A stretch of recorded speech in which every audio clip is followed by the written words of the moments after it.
नमस्कार दोस्तों, pro people news में मैं आपका स्वागत करता हूं। क्या मुस्लिम धर्मनिरपेक्ष कानून का पालन करेंगे? ये सवाल सुप्रीम कोर्ट ने केंद्र सरकार से पूछा है। शीर्ष अदालत के सवाल ने सभी को चौंका दिया है। ये गंभीर बात है कि सुप्रीम कोर्ट केंद्र सरकार से इस पर जवाब मांग रही है।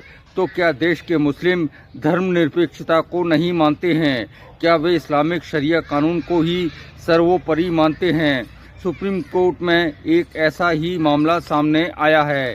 केरल की सफिया पीएम ने संपत्ति के बंटवारे को लेकर शरिया कानून को चुनौती दी है। उसका कहना है कि वो शरिया कानून को नहीं मानती है, उसे भारत के संविधान के तहत संपत्ति का बंटवारा चाहिए।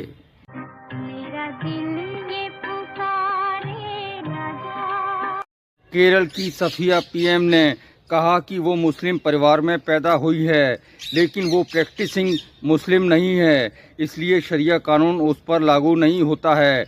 उसने साफ कहा कि वो इस्लाम को नहीं मानती है। इस पर सुप्रीम कोर्ट ने केंद्र सरकार से जवाब मांगा है कि क्या मुस्लिम देश के धर्मनिरपेक्ष कानून को मानने के लिए तैयार होंगे।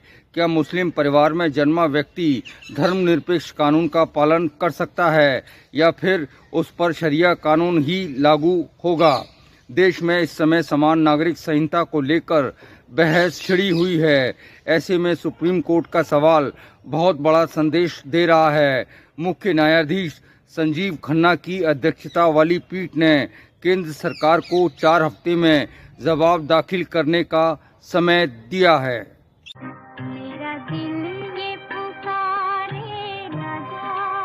सुप्रीम कोर्ट में चल रहे इस मामले में सफिया ने कहा कि वो अपनी सारी संपत्ति अपनी बेटी को देना चाहती है।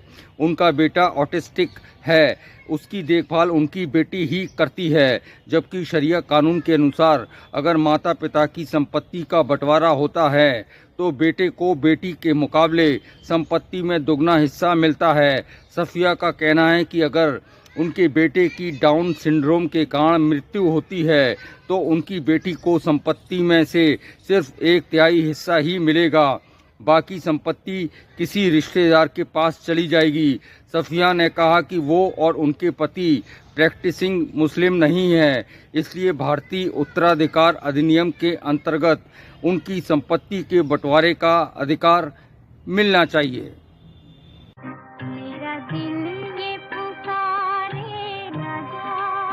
यहाँ बता दें कि भारतीय उत्तराधिकार अधिनियम मुस्लिमों पर लागू नहीं होता है, लेकिन सफिया की याचिका इसको चुनौती दे रही है। इस मामले पर सॉलिसिटर जनरल तुषार मेहता ने कहा कि ये एक दिलचस्प मामला है। एक तरफ केंद्र सरकार देश में समान नागरिक संहिता लागू करने की बात कह रही है, तो इसका विरोध करने वालों का कहना है कि इस कानून से धार्मिक स्वतंत्रता का हनन होगा और देश की विविधता पर फर्क पड़ेगा।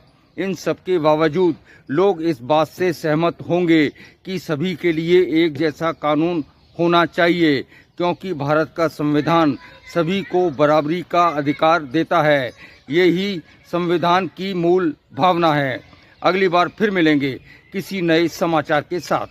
प्रो पीपल न्यूज के लिए अमिताभ आकाश की रिपोर्ट। लेटेस्ट न्यूज अपडेट के लिए हमारे चैनल को सब्सक्राइब करें और साइड में दिख रहे नोटिफिकेशन बेल आइकन पर क्लिक करके हमारे वीडियो को सबसे पहले देखें।